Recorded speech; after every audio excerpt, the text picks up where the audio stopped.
Hello everyone watching and welcome back to my channel or welcome to my channel.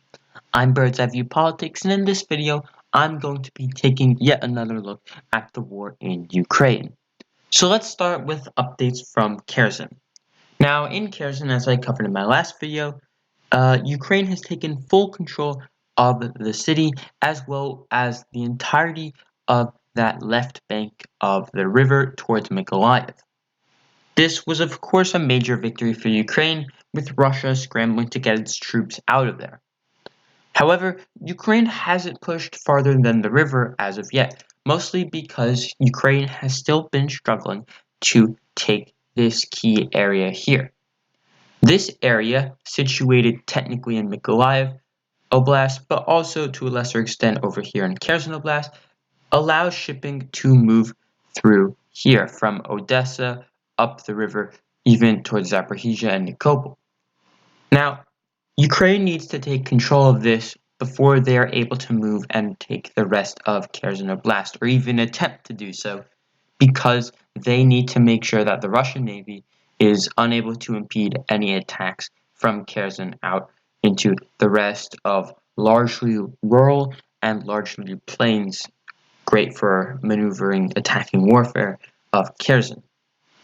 Now, the theater of war seems to have shifted much further to the west, not even to Zaporizhzhia Oblast over here, but actually up north towards Donetsk and Luhansk, the original two oblasts that Putin claimed he wanted for Russia. Now, Russia originally was able to situate themselves right outside of Kharkiv in the early days of the war.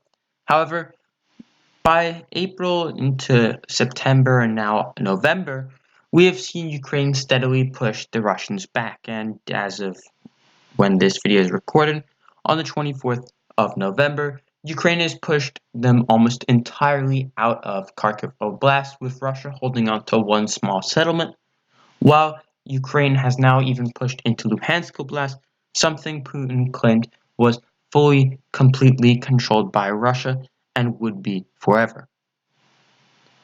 Luhansk will see continued fighting as Ukraine tries to make breakthroughs in the largely rural areas, also plains similar to the terrain of Kherson in northern Luhansk, at least getting towards the Idar River, which is going to be the main natural barrier separating eastern northern Luhansk from western northern Luhansk, where the current fighting is.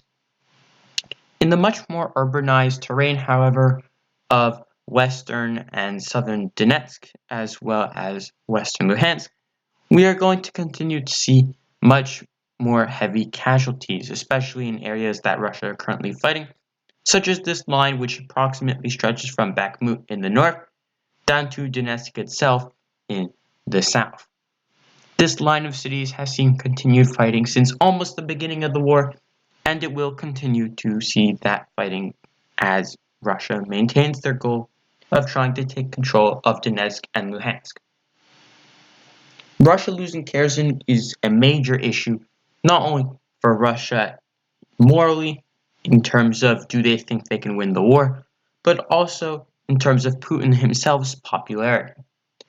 It's been very hard for Russian TV stations to continue to pretend that they are easily winning the war, and it's been much easier for Western nations to point out that Ukraine is now starting to turn the tide of the battle. With Ukraine taking back roughly 50 to 75% of the territory Russia once occupied at the height of the conflict, starting with its northern offensive around Kyiv and now moving towards Kharkiv and finally Kherson. So, what do you think will happen next?